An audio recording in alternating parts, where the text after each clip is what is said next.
और एक दिन उसे उसके सपनों का राजकुमार मिल गया, उसी के कॉलेज में, अजित देशमुख।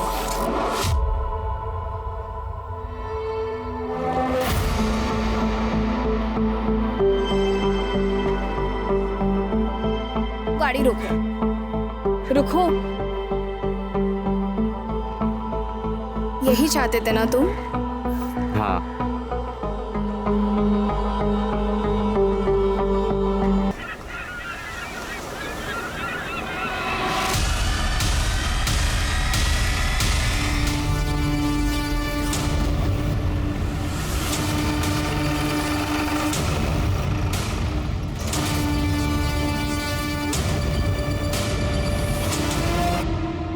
चेक करो सर। 20-22 साल के लगते हैं। मुझे लगता है कि कपल्स थे। सर शायद दोनों ने जहर खाया है। देखिए इन दोनों के मुंह पे सूखे हुए झाग का निशान है। चेक करो, सेक्सुअल असॉल्ट है क्या? चलिए आप लोग।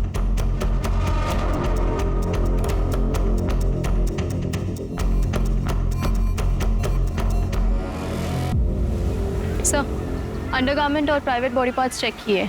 मरने से पहले लाश के साथ सेक्स हुआ है। सर एग्जैक्टली बता पाना मुश्किल है। ऐसे जगह अक्सर ये कपल्स ये सब कुछ करने आते हैं। मेकआउट हुआ होगा, बाद में सुसाइड कर लिया। क्या ऐसा भी हो सकता है सिर के? ये सुनसान जगह पे इसके साथ किसी ने रेप किया और सदमे में आके दोनों ने जान दी। लेकिन ये अभी बताना मुश्किल है। सर बॉडी चेक करो, कुछ मिलता है क्या देखो। हो सकता है इनके घर वाले इनके रिश्ते से खुश नहीं थे, इसलिए इन्होंने सुसाइड किया। या फिर इन्होंने इनकी आईडी क्यों छुपाई? इस लड़की की शक्ल देखकर लग रहा है कि मैंने इस लड़की को कहीं देखा है, लेकिन कहाँ देखा है कुछ याद नहीं आ रहा। सर के बॉडी को पोस्टमार्टम के लिए भेज दो और फिंगरप्रिंट एनालिसिस के पास बोतल भेज देना और फॉरेंसिक टीम से पता करो उसमें कौन सा लिक्विड था, क्योंकि जब तक वो रिपोर्ट नहीं आएगी ये बताना बहुत मुश्किल है ये सुसाइड है या रेप। सर डीएनए की प्राइमरी रिपोर्ट से पता चला है कि लड़की की बॉडी में जो सीमेन मिला था उस लड़के का ही है। उसके बाद दोनों के बीच फिजिकल रिलेशन बना और दोनों ने जहर खा लिया। इसका मतलब हमारा अंदाज सही निकला, सुसाइड केस है।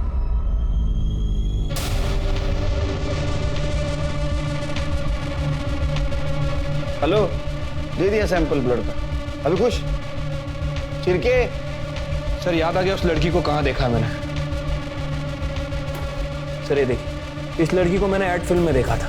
मैंने अपनी बेटी को मजबूर बनने की नहीं बल्कि कामयाब बनने की सीख दी है। उसे पढ़ाया लिखाया ताकि वो जो चाहे वो बन सके। आज मेरी बेटी डॉक्टर बन चुकी है, इसलिए आप भी अपनी बच्चियों को पढ़ाइए लिखाइए, उनका भविष्य उज्जवल बनाइए। सर कब से सोच रहा था इस लड़की को कहाँ देखा है। अभी वो ब्लड सैंपल ले रहा था तब मुझे याद आया। सर की आपकी मेमोरी बहुत शार्प है। लड़की तो वही है। अबे किन्नर कौन है पता करो और उसे बुलाओ इस लड़की की पहचान के लिए। ठीक है सर।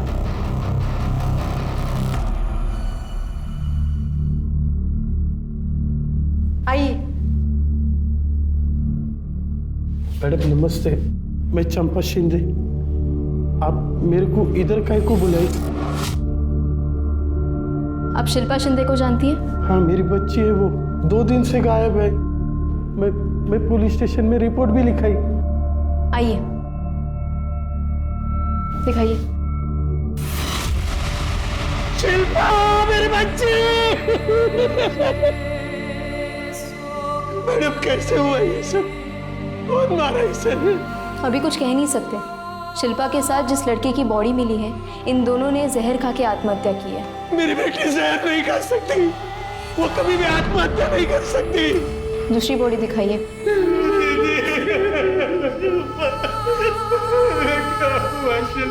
दीदी, अजीत, अजीत, अजीत मेरा बच्चा।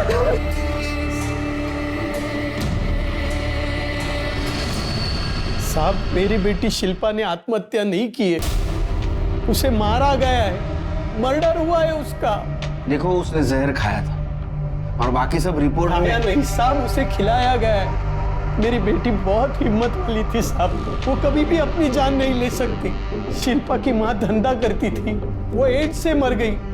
बेचारी शिल्पा तब 3 साल की थी, तब मैं उसको सहारा दी साहब, उसकी जिंदगी नरक होने से बचा ली। लेकिन एक बात बोलूं साहब, ये जो नॉर्मल लोगों की दुनिया है ना साहब, वो बहुत गंदी है। इस दुनिया से मैं शिल्पा को नहीं बचा पाई। वो जिधर भी जाती थी ना, स्कूल में, कॉलेज में, आस पड़ोस में, तो सब लोग उसको किन्नर की बेटी बोल के चिढ़ाते थे। मैं अभी स्कूल कभी नहीं जाऊंगी, कभी नहीं। स्कूल नहीं जाएगी? घर में छुप के बैठेगी? क्यों?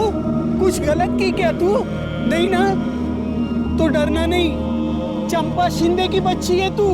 खड़ी होकर दुनिया से लड़ना सीख, वरना ये दुनिया तुझे जीने नहीं देगी। अब रोना बंद कर मेरी अच्छी बच्ची। धीरे धीरे उसमें हिम्मत आती गई। जब भी शिल्पा कॉलेज जाती थी ना सब, तब भी उसको यही सब सुनना पड़ता था, लेकिन अब वो लड़ना और पलट के जवाब देना सीख गई थी। अच्छा शिल्पा, तेरी तो वो बात सच हो गई यार कि मेरी माँ भी एक है, मेरा बाप भी एक है। हो गया तुम लोगों का। लेकिन एक बात बता दूं, मुझे मेरे पेरेंट्स पे बहुत गर्व है। बताऊं क्यों? क्योंकि उसने मुझे तमीज सिखाई, इंसान को इंसान समझना सिखाया, दूसरों की इज्जत करना सिखाया। वो सब सिखाया जो तुम दोनों के माँ बाप भी तुमको नहीं सिखा पाए। इसलिए तू अपने घटिया बिहेवियर से यहाँ पर इतनी देर से नमूना पेश कर रहा है। उठ, अरे उठ ना। और एक दिन उसे उसके सपनों का राजकुमार मिल गया, उसी के कॉलेज में, अजीत देशमुख।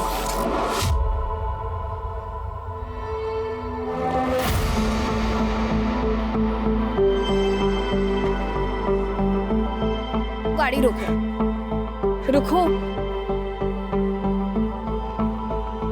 यही चाहते थे ना तुम? हाँ,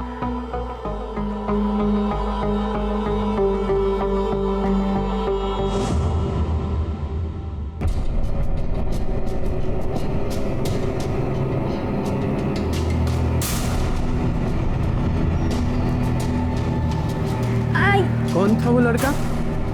अरे बेटा तू बोल तो सही, वो पसंद है ना तुझको? अजीत अब हम लोगों के घर आने जाने लगा था। चलो बेटा शुरू करो। बेटा पहले भिंडी खाओ, मैंने अपने हाथों से बनाई है। भिंडी नहीं, भेंडी बनाती है तू। बेटा तुम कढ़ी खाओ। अरे नहीं मैंने ले बेटा खाओ। अरे तुम दोनों उसे खाने भी दोगी या झगड़ा ही करती रहोगी? बेटा तुम खाओ। सभी बहुत प्यार करते थे उसे, फरिश्ता बोलते थे, क्योंकि किन्नर की बेटी का हाथ थामने की हिम्मत दिखाई थी उसने। इस रिश्ते से सभी खुश थे, सिवाय अजीत के परिवार को छोड़ के। मैं खुद उनको समझाने को गई थी। मैं शिल्पा को खूब पढ़ाई लिखाई, उसको अच्छे संस्कार दिए। देखना, एक नंबर की बहू बन के रहेगी वो इस घर की। पूरा देशमुख परिवार उस पे नाच करेगा। तुम बिल्कुल सही कह रही हो चंपा। तुम्हारी बेटी हमारे घर की बहू बनेगी तो हम भी तो रातों रात फ्रंट पेज की न्यूज में आ जाएंगे, रातों रात फेमस हो जाएंगे, लोग हम पे चुटकुले कसेंगे। और जब उनके बच्चे होंगे ना, तो तुम ताली पीटने और नाचने गाने आ जाना।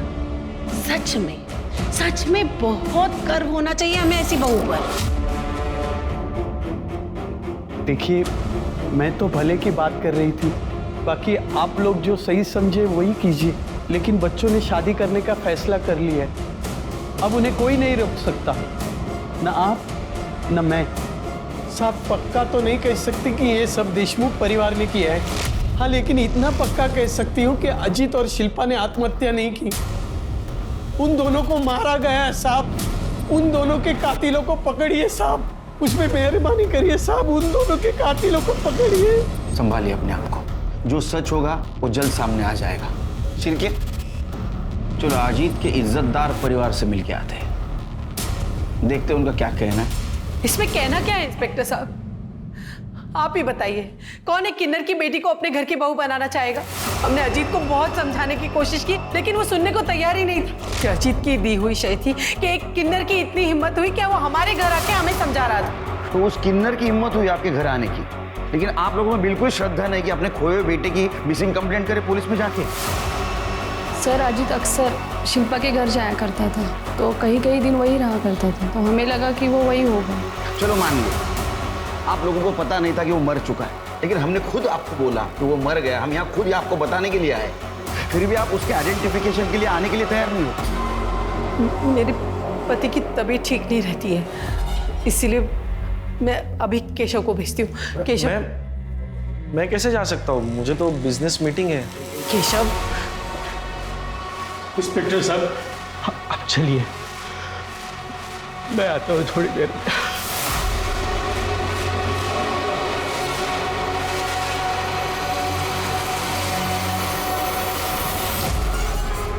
सिर के काम करो, इन सब के मोबाइल नंबर ले लो और पता करो मर्डर के दिन क्राइम सीन पे कोई था क्या। ठीक है सर।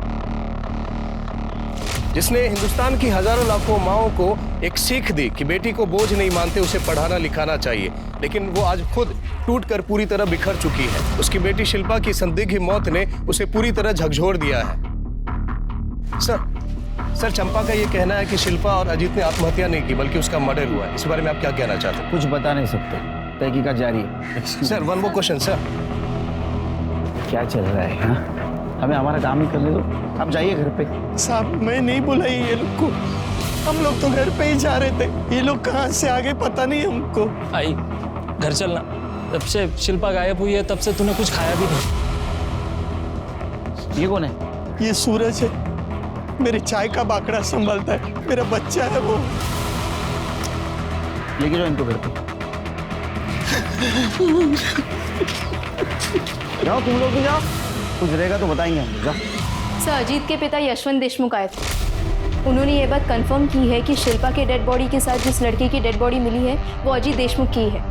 इतना अजीब परिवार मैंने आज तक नहीं देखा सर। जवान बेटे की मौत हो गई लेकिन परिवार के किसी भी सदस्य के चेहरे पर सिकन तक नहीं आई सर, यहाँ तक कि अपने बेटे की बॉडी तक देखने नहीं आए।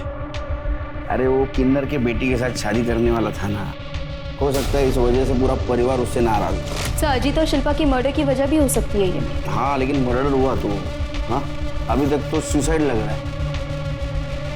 वो अजीत के कॉल रिकॉर्ड्स में कुछ मिला? सर वैसे तो कुछ खास नहीं मिला है, हालांकि उन दोनों के फोन तभी स्विच ऑफ हुए थे जब उन दोनों का मर्डर हुआ। फोन रिकॉर्ड को मैंने अच्छे से चेक किया है, कुछ सस्पिशियस नहीं मिला है, वो दोनों एक दूसरे से ही बात करते थे।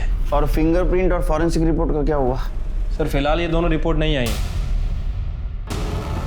शिल्पा बहुत सही लड़की थी मैडम, उसका किसी के साथ कोई पंगा नहीं था, हमेशा खुश रहती थी और लोगों को भी हमेशा खुशी रखती थी। और तू, तेरे साथ कैसी थी?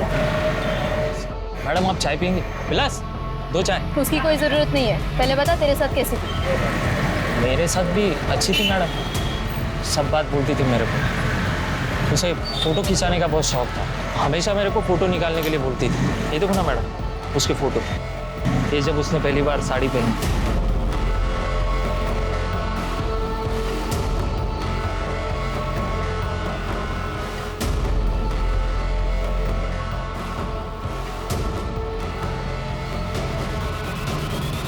साहब। हाँ बोलो। साहब ये देशमुख फैमिली बहुत ही अजीब है साहब। अजीब मतलब क्या साहब, दिन भर लड़ाई झगड़ा रहता है इनके घर में। ये तो खुद भी एक दूसरे से अच्छे से बात तक नहीं करते, और उनका बेटा है ना अजीत, क्या बताऊं साहब, मैंने सुना है कि वो एक नंबर का दारूबाज है, नशेड़ी है, गंजेड़ी है। अभी कुछ दिन पहले अपनी माँ से खूब झगड़ा किया ना वो। किस बात पे झगड़ा हुआ था? साहब उसको लगता था कि उसकी माँ का ना वो कोई वैद है, उसके साथ लफड़ा चालू है। मैंने बताया ना आपको साहब, बहुत अजीब फैमिली है। अरे उनके घर में कोई बीमार पड़ता है ना तो डॉक्टर थोड़ी ना आता है, वो वैद्य ही है सत्यानंद, वही सबकी बीमारी का इलाज करता है। हाँ अभी थोड़े दिन पहले मैं इस्त्री करे हुए कपड़े लेके गया था मालकिन को देने के लिए, तो दरवाज़ा खुला था साहब, तब मैं अंदर देखा दोनों माँ बेटे में वैद्य को लेके खूब बुमा बुम चालू था। जब आपकी तबीयत खराब है ही नहीं तो फिर आप हर दूसरे दिन उस वैद्य के पास क्या करने जाती हैं? मेरी तबीयत इसलिए ठीक है क्योंकि मैं वैद्य जी के पास जाती रहती हूँ। जब वैद्य जी यहाँ पर बाबा का इलाज करने आते तब आप अपनी प्रॉब्लम्स नहीं बता सकती? मैं वैद्य जी के यहाँ अपनी तबीयत के हिसाब से जाऊंगी या तुम्हारी सहूलियत के हिसाब से? आई बहाने देना बंद कर, मुझे ना सब पता है तेरे और उस वैद्य जी के बीच में ना क्या चल रहा है और क्या नहीं चल रहा है।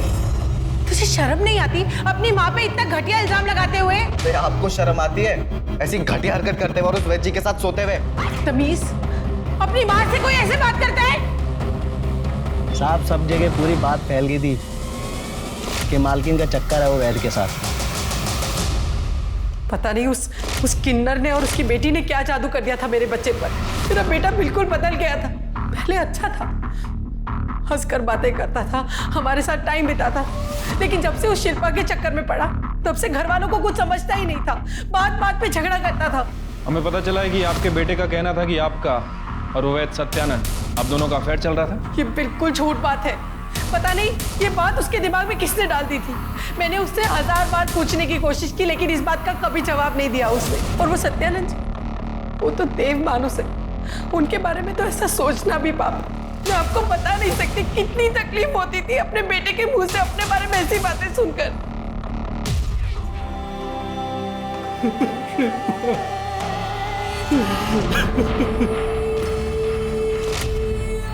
आई काकी, बिना मेकअप के भी तो बाहर जाया जा सकता है ना, पर आप लोग ये वाली बात कहाँ समझोगे?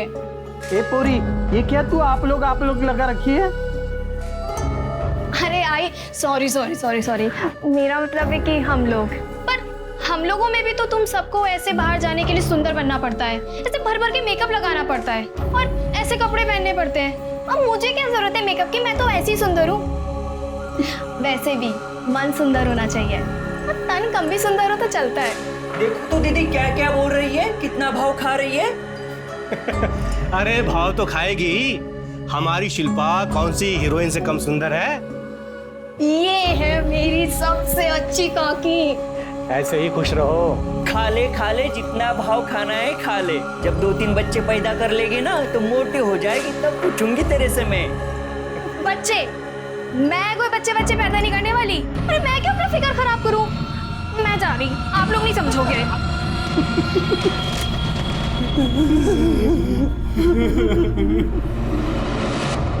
दामिनी, अगर अजीत के घर वाले और उस धोबी की माने तो अजीत एक नंबर का अय्याश लड़का था। शराब पीता था, ड्रग्स लेता था, अपनी माँ के चरित्र पर ही शक करता था। जबकि चंपा और बाकी लोगों की माने तो अजीत एक नंबर का परफेक्ट लड़का था। समझ नहीं आ रहा आखिर इस अजीत की सच्चाई क्या है। सो ये भी तो हो सकता है कि इन लोगों में से कोई अजीत के बारे में झूठ बोल रहा हो।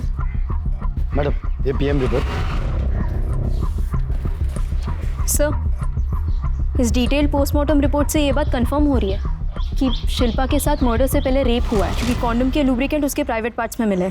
मतलब अजीत ने शिल्पा के साथ 2 बार सेक्स किया, एक बार कॉन्डम के साथ और दूसरी बार बिना कॉन्डम के। क्योंकि पहली पीएम रिपोर्ट में शिल्पा की बॉडी में जो सीमेन मिला था वो अजीत के डीएनए से मैच करता है।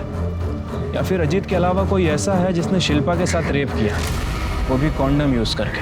फिंगरप्रिंट रिपोर्ट दिखाना। ऐसा कैसे हो सकता है? बॉटल पर किसी के भी फिंगरप्रिंट नहीं, मतलब बॉटल से फिंगरप्रिंट हटाए गए। और ऐसा तभी हो सकता है जब उन्होंने जहर पिया ना, बल्कि उन्हें जबरदस्ती पिला दिया गया हो। इसका मतलब दामिनी ये सुसाइड केस नहीं है, बल्कि मर्डर केस है। Double murder case. अरे आप लोग क्या समझेंगे कि एक माँ का कलेजा कैसे फटता है जब उसकी जवान बेटी को कोई मार डालता है। मुझे मालूम था मुझसे और मेरी बेटी से कई लोग जलते हैं। आज उन सब लोगों के कलेजे में ठंडक पड़ गई होगी। सर, आप तो सिक लीव पे थे ना, रेस्ट चल रहा था आपका। काय का रेस? डबल मर्डर केस, टेंशन का काम। चलो बंद करो, कटे बंद करो।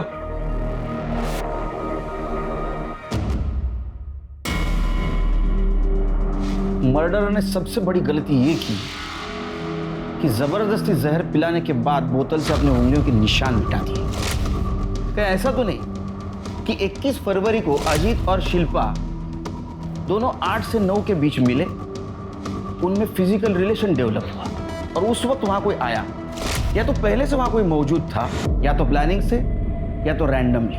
और अगर रैंडमली वहां कोई आया है तो उसके बाद जहर की बोतल कैसे आई? इसका मतलब जो आया वो प्लानिंग से आया। उसने पहले अजीत को जबरदस्ती जहर पिलाया। अजीत के ऊपर जहर का असर होने के बाद वो शिल्पा के पास आया। शिल्पा ने बचने की कोशिश की हो, लेकिन वो सामने वाला उससे ज्यादा ताकतवर हो सकता है, या तो एक नहीं, एक से ज्यादा हो सकते हैं। उसके बाद में उसने शिल्पा के साथ रेप किया, उसे जबरदस्ती जहर पिलाया, उसने बोतल से फिंगरप्रिंट मिटा दिए और वो बोतल दोनों के बीच में रख दी ताकि वो सुसाइड न करे। तो कौन था ये आदमी? और अजीत के बारे में हमारे पास दोनों तरफ की इंफॉर्मेशन क्यों आई? झूठ कौन बोल रहा है और किस लिए? क्या ऐसा तो नहीं कि इस बात का इस मर्डर से कोई कनेक्शन हो? सर, यही बात तो हम दोनों के भी समझ में नहीं आ रही कि एक ही आदमी की 2 छवि, एक ब्लैक और एक व्हाइट। या फिर ऐसा भी हो सकता है कि चंपा ने यह मर्डर किया, लेकिन अभी हमें दिखाने की कोशिश कर रही है अजीत बहुत अच्छा था, उसे हमें पसंद करती थी। या फिर अजीत वैसा ही था जैसा उसके घर वाले बताते।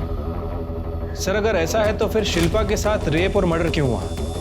और अगर वाकई ऐसा है तो इस मर्डर में देशमुख फैमिली भी इन्वॉल्व है। पर सर, देशमुख फैमिली अपने ही बेटे का मर्डर क्यों करवाएगी? वो सिर्फ शिल्पा का मर्डर करके छोड़ सकते थे। जरूरी नहीं दामिनी, क्योंकि सुहासिनी और बाकी लोगों के बयान के मुताबिक अजीत से वो सब परेशान थे। ऐसा भी तो हो सकता है कि दोनों कांटे एक साथ निकाले हो, या ऐसा भी हो सकता है कि एक तरफा प्यार का मामला हो सकता है सर। चंपा का मुंह बोला बेटा सूरज, मैंने उससे पूछताछ की थी। जिस तरह से वो शिल्पा के बारे में बात कर रहा था, उसके फोन में अपनी फोटोज नहीं शिल्पा की फोटोज थी। उसके बात करने के तरीके से तो यही लग रहा था कि उसे शिल्पा पसंद थी।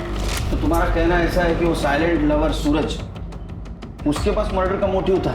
Yes sir. हो सकता है शिल्पा से बदला लेने के लिए उसने उसका रेप किया। उसके बारे में इंफॉर्मेशन निकालो, आगे पीछे कौन है जरा पता करो, और मर्डर के दिन वो कहाँ था ये भी पता करो। Yes sir. दामिनी 4 चम्मच शक्कर वाली चाय बोलना। अरे सर, आपका शुगर वैसे ही थी तो... चुप बैठ, मुझे कुछ नहीं हुआ।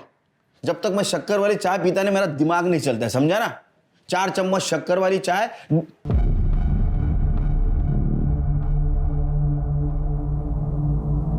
मैं शक्कर वाली चाय पीता हूं, बिना शक्कर वाली चाय चाहिए मुझे। क्या देख रहे हो? जाओ।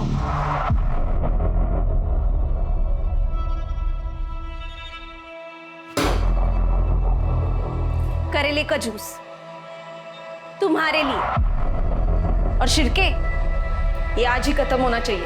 ओ वैनी सर, दूं? सर, अजीत देशमुख के पिता यशवंत देशमुख आपसे मिलने आए। बुला। सर, मैंने उनको बोला पर वो बाहर ही बैठ गए, शायद उनकी तबीयत ठीक नहीं है।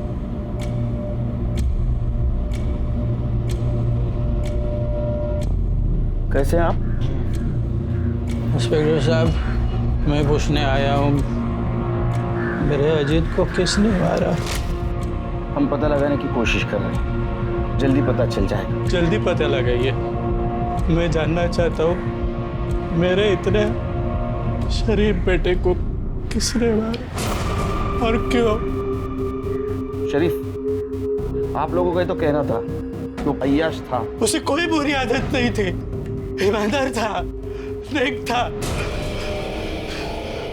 सबकी इज्जत, सबकी इज्जत। हॉस्पिटल संभालो। मेरी बेटी का कातिल चैन से नहीं जी पाएगा, नहीं जी पाएगा वो शिल्पा। एकदम हीरोइन लग रही है तो किसी की नजर न लगे मेरे बेटी को। सही कहा आपने, शिल्पा के पास फेस के साथ साथ एक्टिंग का टैलेंट भी है। अगर ये चाहे तो इंडस्ट्री पर राज कर सकती है। अरे नहीं रे बाबा नहीं, हम लोग को जाने का ही नहीं उधर। सब भेड़िए तुम लोग के धंधे में, मेरे को सब मालूम है। आज मेरी बेटी डॉक्टर बन चुकी है, इसलिए आप भी अपनी बच्चियों को पढ़ाइए, लिखाइए, उनका भविष्य उज्जवल बनाइए। जब उनका भविष्य उज्जवल बनेगा तो वो आगे बढ़ेगी और साथ साथ हमारा देश भी आगे बढ़ेगा। सब मारना मत। बताओ वैद्य बुआ, बताओ। सर, वो दवा के नाम पे जो जड़ी बूटी मैं यशवंत को देता हूँ वो धीरे धीरे जहर का काम करती है और उसी की वजह से यशवंत बीमार रहता है। पर लेकिन ऐसी जड़ी बूटी क्यों देता था उसको? सर वो मैं... अरे मैं क्या बोल। देख, पढ़े लिखे इंसान पे मैं हाथ नहीं उठा था, लेकिन ये शिरके, ये किसी के ऊपर भी हाथ उठा सकता है, और उसने हाथ उठाया ना तो कितना भी जख्म होने दे कोई मरहम काम नहीं आएगा। बोलेगा शिरके, तू बोल। नहीं सर, सब बताता हूँ मैं। बोल। मेरा और सुहासिनी का अफेयर चल रहा है, तो हमने तय कर लिया कि हम यशवंत को कमजोर बना देंगे, धीरे धीरे जहर देकर मार देंगे, ताकि हमारा रिश्ता बना रहे और हमारे ऊपर कोई शक ना करे। का म्हातार चढ़ लागला कि तुला? मतलब ये अफवाह नहीं थी, ये सच था कि तुम्हारा अफेयर चल रहा है, और ये बात अजीत को पता चली। सर, एक दिन मैं और सुहासिनी घर पे थे और घर में कोई नहीं था, तो आई वो मेरा बैग।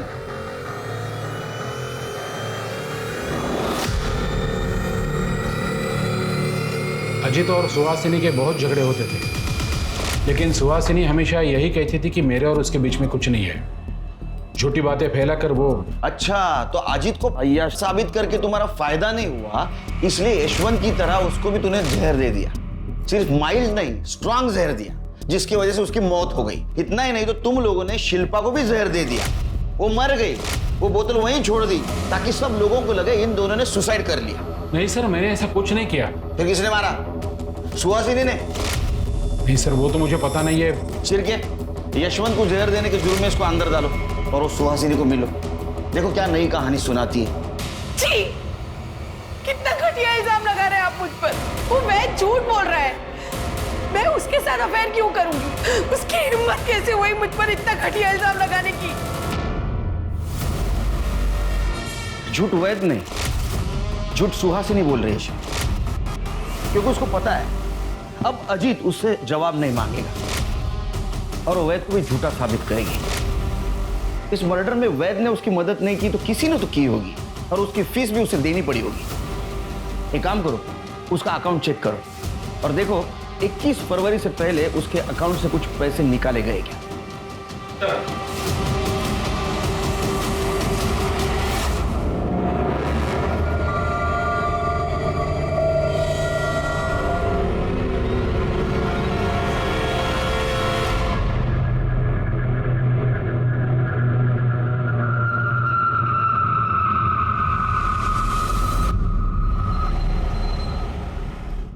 सर, सुहासिनी ने अकाउंट से पैसे निकाले नहीं है, बल्कि 20 फरवरी को 1 लाख रुपए ट्रांसफर किए।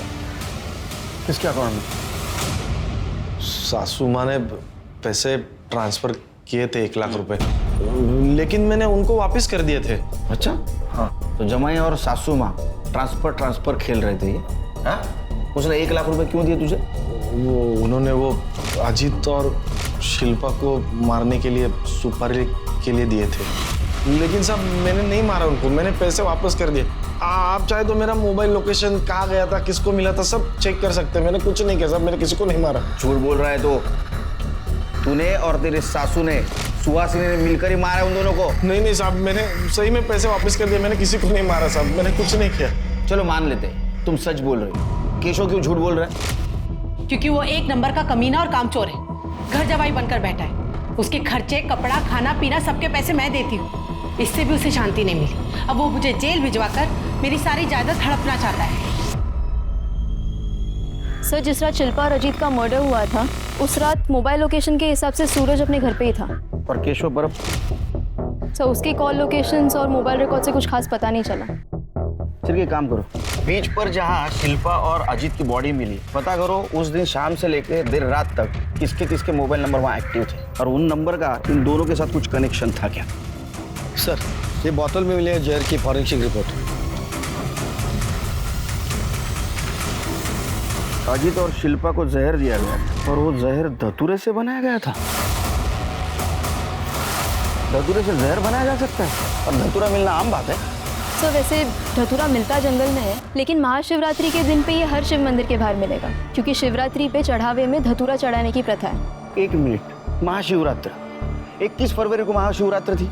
एक काम करो शिरके, जितने भी शिव मंदिर है उसके बाहर, उसके आसपास जितने भी फूल की दुकानें, वहाँ CCTV फुटेज कलेक्ट करो और देखो किसने इतने भारी मात्रा में धतूरे खरीदे। और एक बात पता करो, मुंबई या मुंबई के आसपास धतूरे के जहर से किसी को मारा गया था, ऐसा केस आया है क्या? हो सकता है देशमुख परिवार का वैद और ये चंपा की बिरादरी वाले ये जरूर जानते होंगे कि धतूरे से जहर कैसा बना जा सकता है। दामी, तुम एक काम करो, चंपा से जुड़े हुए सारे लोगों की पूछताछ करो। Yes sir. सूरज के बैकग्राउंड का कुछ पता चला? कुछ खास नहीं सर, बस इतना ही पता चला है कि सूरज के आगे पीछे कोई नहीं है, चंपा ही उसके लिए सब कुछ है। इनफैक्ट चंपा के साथ वो कई सालों से है। नजर रखो उस पर, हो सकता है ऐसा कुछ हो जो हमारे नजर में नहीं आया। ठीक है सर।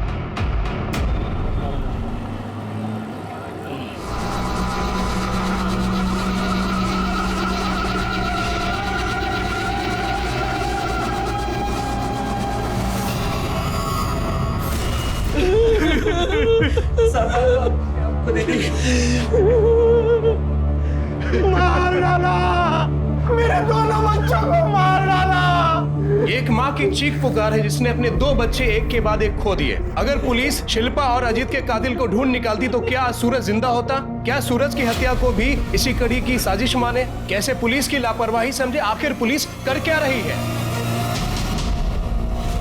ठीक से बैठो।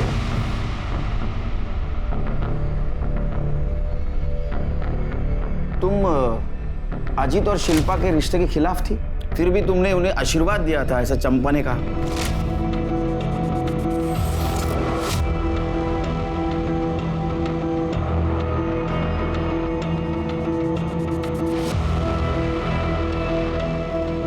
इसे हमारा आशीर्वाद समझ के पी जाओ। हमारी दुआओं से तुम फर्श से अर्श तक पहुंच जाओगे, जीवन में बहुत तरक्की करोगे, बहुत बड़ा नाम होगा तुम्हारा और हमारी बिरादरी तुम्हारे साथ होगी। लो पी लो।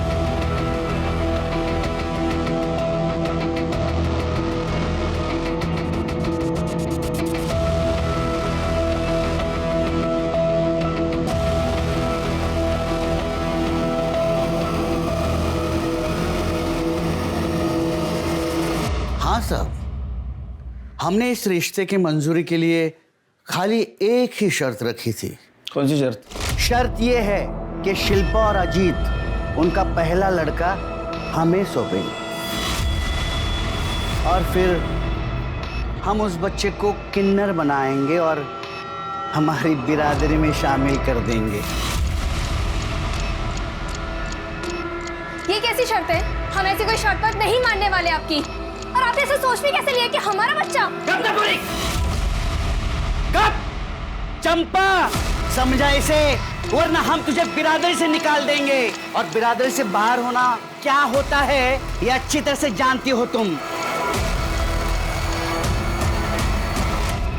हाँ साहब, राजा रानी ने शर्त रखी थी, लेकिन ये बात मैं आपको कैसे बताती, क्योंकि ये हमारे बिरादरी की बात थी ना, और मैं बिरादरी से अलग थोड़ी हूँ।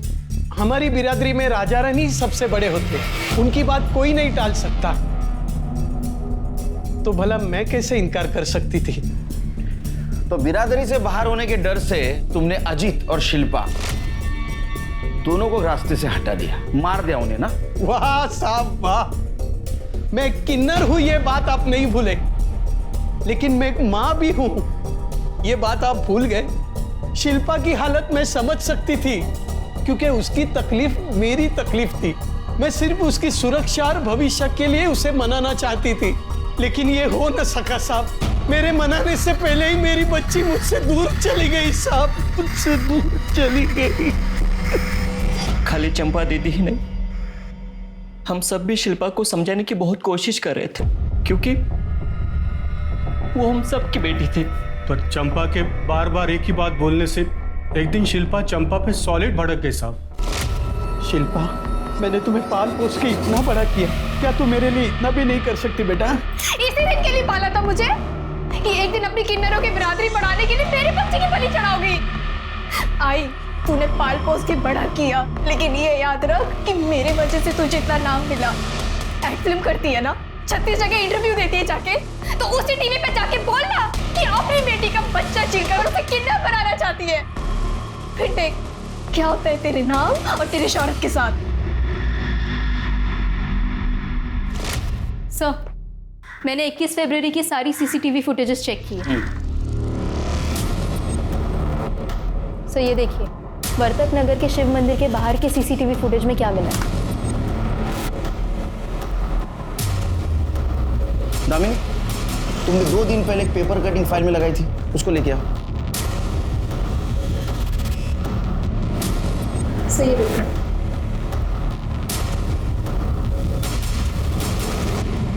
शिरके, देखो लग तो यही रहा है ना? हाँ सर, दिख तो यही रहा है, बट सिर्फ फुटेज के बेस पे साबित कैसे करेंगे? 21 फरवरी का इसका मोबाइल लोकेशन निकालो। फिंगरप्रिंट मिटाने के गलती के साथ साथ इसने और एक गलती की होगी, मोबाइल साथ में लेके जाने की। सर, पिछले साल चेंबूर में धतूरी की जहर की वजह से एक की मौत हुई थी, उस केस की एफ आई। मरने वाले का नाम आशा था और वो एक किन्नर था, और उसके रूममेट को सस्पेक्ट बना के रखा था पुलिस वालों ने, लेकिन कुछ सबूत नहीं मिला तो उसको छोड़ दिया। मरने वाले के रूममेट का नाम देख रहे हो?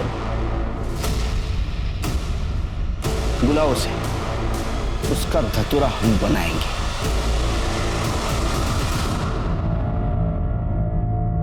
और क्या साहब, आप खाली फुकट मेरे को तकलीफ दे रहे हो। अरे मैंने कुछ नहीं की, माना कि आशा धतूरे का जहर खा के मर गई, वो मेरे साथ रहती थी ना, तो इसीलिए चेंबूर पुलिस मेरे को उठा के ले गई। पर साहब मैंने कुछ नहीं की थी, इसलिए वो लोग मेरे को छोड़ दिए। मतलब कल को कोई धतूरे का बीज खा के मरेगा तो आप लोग मेरे को उठाओगे, मेरे को फंसाओगे। बहुत लॉजिकल बात कर रही है ये ना, लेकिन हमारे पास एक नहीं बहुत सारे सबूत हैं, वो भी लॉजिक के साथ। नंबर 1, वर्तक नगर में जो शिव मंदिर है उसके बाहर का सीसीटीवी फुटेज। चिरकी दिखाओ जरा।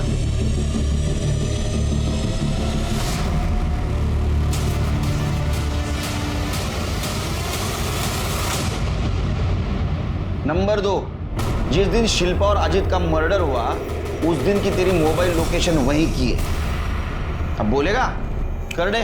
चल 4 नंबर तो काम हो गया। साहब मैं सब सच बताती, मेरे को मालूम था शिल्पा और अजीत गुपचुप किधर मिलते हैं। मैं गई उधर, मैंने मदद ली और दोनों को मार दिया। किसकी मदद ली?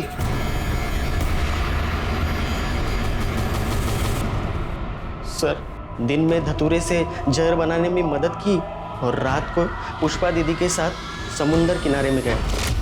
जब हम दोनों उधर गए तो दोनों लगे पड़े थे। शिल्पा चंपा को महान बनाई थी, इसीलिए शिल्पा को मैं अपनी आंखों से मरते देखना चाहती थी। दीदी अब सब्र नहीं हो पा रहा। चुप, रुक जा 2 मिनट।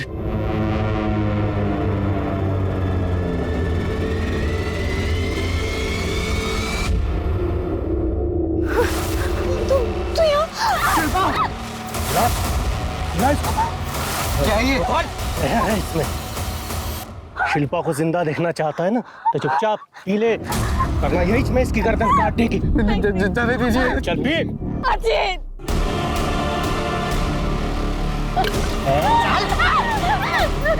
छोड़ दे मुझे। सुनो, इन दोनों को आसपास लिटाते हैं और लगना चाहिए कि दोनों ने जहर पी के आत्महत्या की। मेरे को चंपा से बहुत जलन होती थी। धंधे वाली का बच्चा क्या पाल लिया उसने, सारी मीडिया उसके पीछे हो गई। मैं सोचती थी अच्छा अब तूने बच्ची पाली है ना तो लगन करके दिखा, पर शिल्पा को अजीत जैसा भला मानुस हो गया। राजा रानी आशीर्वाद दे दिए, उसे बहुत तकलीफ होती थी ये सब देख के। सूरज को क्यों मारा?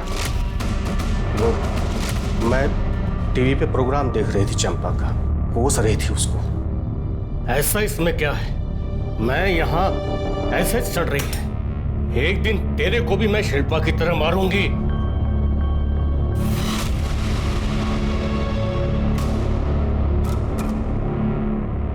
तू मारी ना मेरी शिल्पा को, तुझे छोड़ूंगा नहीं मैं, जान से मार दूंगा तुझे। इसके पहले वो मुझे मारता, मैंने उसे मार दिया और फिर उसकी बॉडी को गोनी में भर के सुबह सुबह सोसाइटी के कचरे के पास फेंक दिया। शिरके, पुष्पा के ऊपर सूरज, अजीत और शिल्पा के मर्डर का चार्ज लगा, और विलास इसके ऊपर मर्डर और शिल्पा का रेप इसका चार्ज लगा।